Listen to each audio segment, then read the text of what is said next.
Everybody, and welcome to day number 4 of our 5-day Start My Design Biz on the Side challenge. Today is all about looking at the ideal client blueprint, and for that I have for you an overview of what that looks like. So I hope you can see this nice and big, and I will walk you through each of these 6 components that very much determine your ideal client blueprint. And right off the bat, you can see that some of these elements have a lot to do with your client directly, but as you can see, half of them has something to do with what you facilitate as a service-based designer, providing your design services to your ideal clients.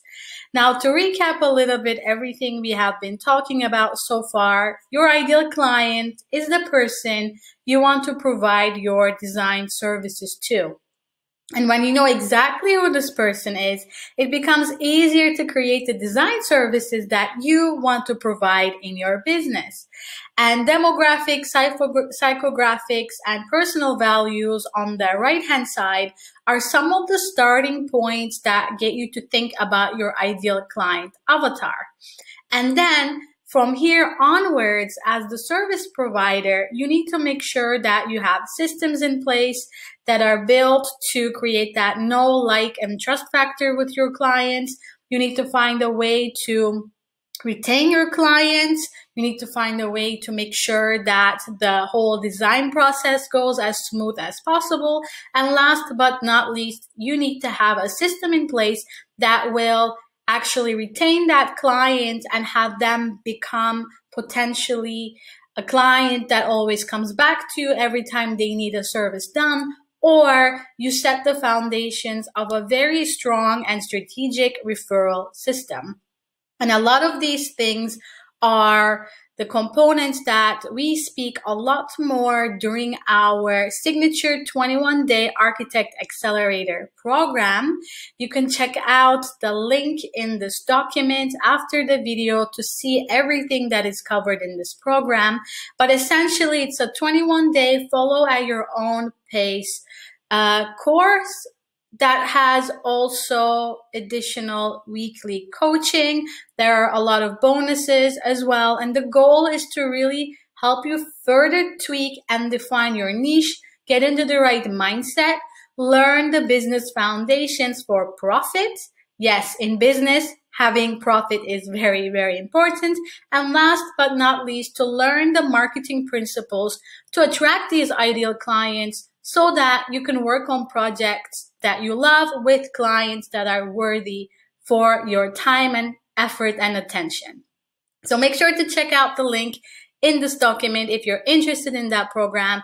The doors are officially open already from today, and there's going to be fast action bonuses for anybody who signs up before Sunday, November 15th.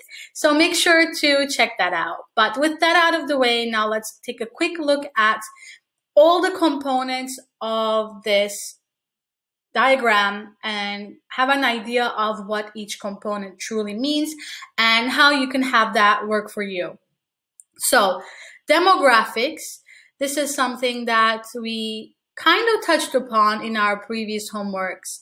Basically, what this specific term means is things that are very much measurable, that you can have data on regarding your ideal client. So things that are almost like not in this gray zone, but they have a yes or no definitive answer. So these can be things like age, location, family size, yearly income.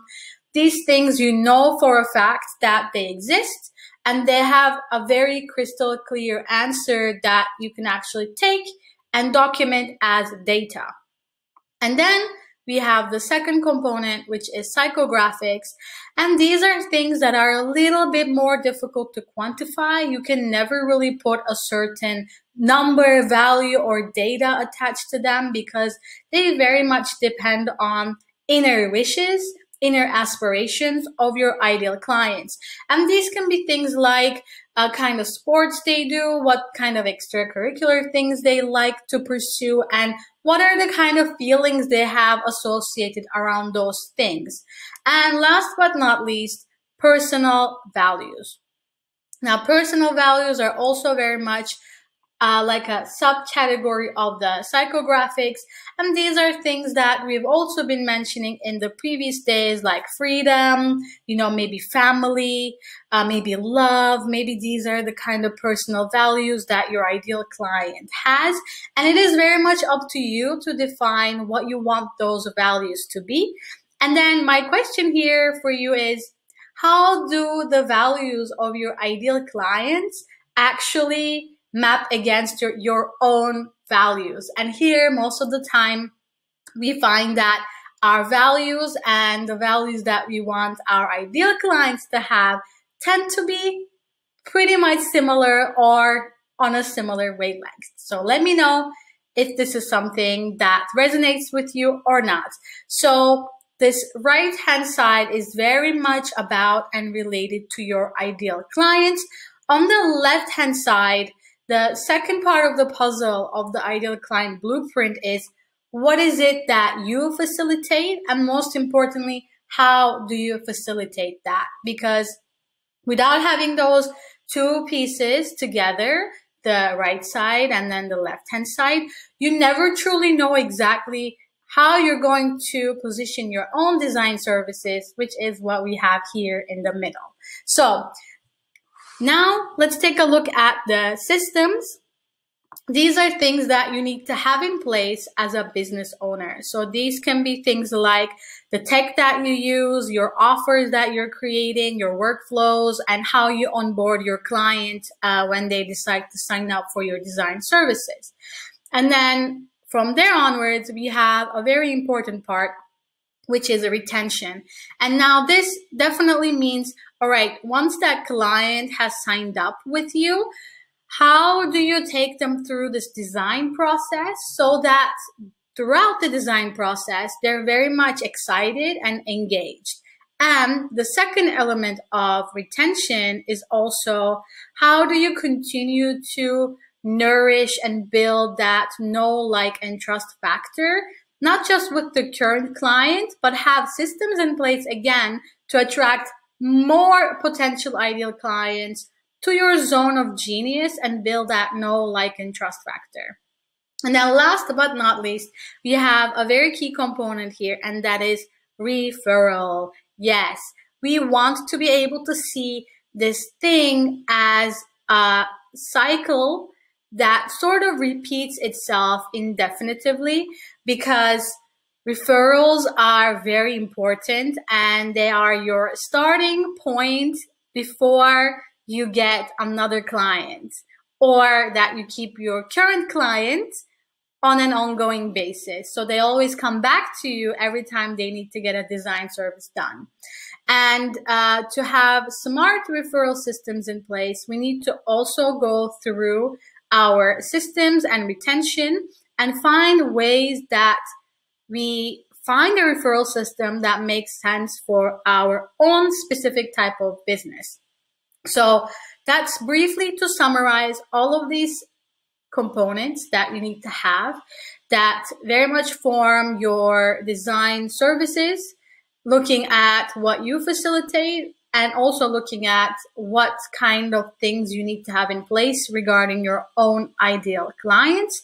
I hope this was very useful. This is introductory, but again, these are the components that you need to have in place to be able to have a complete overview and a blueprint of your business.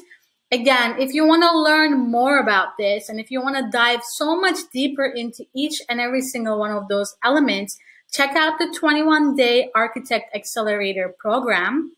It is 21 days because usually it takes us 21 days to form a habit, according to the studies done by some of the most well-known scientists out there. And most importantly, it is long enough for you to be able to stick to and get the most out of it, but it's also short enough so that you're not dwelling underneath these long programs that last for several months. Now, during these 3 weeks that we're together, the first week is all about looking at your mindset and further defining your niche and your ideal client avatar. On the second week, we actually dive so deep into creating your business foundations for profit. This is where we're going to be creating your business plan. We're going to be looking at your revenue models. We're going to be choosing your revenue model alongside how to generate leads and how to nurture them. And then eventually that ties us into week number 3, which is marketing yourself to attract these ideal clients to notice you, find you, and eventually to hire you. If you're interested in moving forward after these 5 days, do make sure to check out the 21-day program. There is so much value in there. There's going to be ongoing support, weekly coaching calls. The program itself is 3 weeks, but we're having 5 calls to really help you before, during, and after the program. There's going to be a private Facebook community, a little bit similar to the one that you're in right now, where you have 24/7 access. You can ask all of your questions. The program comes with high quality videos, presentations, workbooks, and checklists. And we also have some amazing bonuses available for this second time that we're launching this. In the first launch back in June, we had 16 members that onboarded the program, and a lot of them completed it with very, very great feedback. So I'm so happy to be here sharing this with you for the second time. And this time around, there is so much more value in there. And once you join, you're going to have access to this program for lifetime, including all of the upgrades that we're going to be making in the very near future. With that said, thank you so much for tuning in to day number 4. I will see you tomorrow for our last and final day, where I will be diving deeper into the MBM framework that's really useful for you if you're thinking about starting your own design practice, and why you need that MBM framework. Thank you so much for tuning in, and until the next time, make sure to stay safe and take care. Bye-bye.